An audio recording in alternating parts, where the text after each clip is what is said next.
As I became an orthopedic surgeon over the last 25 years, I discovered something interesting.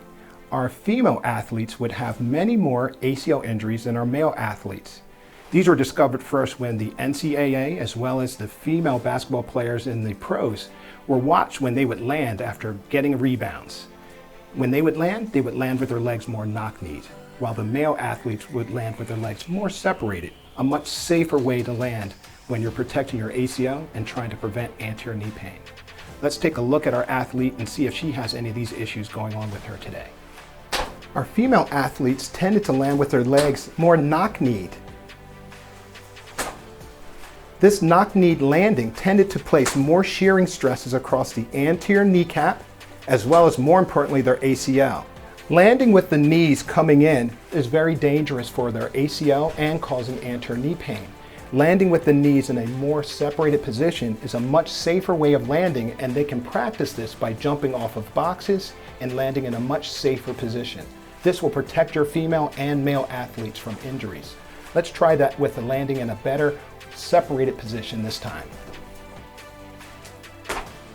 Perfect. Again. Again. Perfect. We laid our athlete back and we give them a little stretchy band. These are exercise bands that can be obtained either online or at your physical therapist shop, and you can come and see us for picking them up as well. This band is tied and they come in different colors which have different strengths.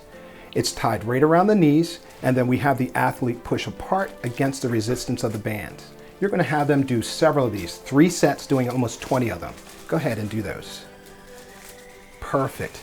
You're doing it nice and controlled, and what you're strengthening is the muscles around the hip. We're going to show you one more of these different exercises while doing it standing. The next exercise to build strength in both the muscles of the hip as well as the muscles of the vastus medialis is this mini squats. Your athlete is going to stand with a band around their knees, and they're going to squat down to about 45 degrees. And then by doing that, you can even toss a ball back and forth to them where they're going to push against the resistance of the band. Go ahead and do a couple of those. Perfect. And by doing that, you're going to build the strength in both the muscles around the knee as well as the muscles of the hip. This is a perfect exercise, and we're going to show you one more modification of this that really helps build strength in the hips.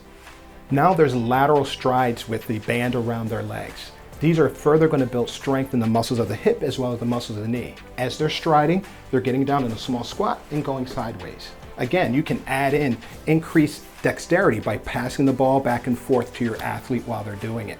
And remember, these exercises are good both for your female and your male athlete. I suggest you videotape your athlete landing, focusing at the knee, so you can give them cues as whether or not they're landing in a safe position. Have them do it multiple times, and by doing the strengthening exercises and the muscle memory will build that they will land in a much safer position. And you guys won't have to see me to do your ACL reconstructions. Good luck, and keep those exercises going.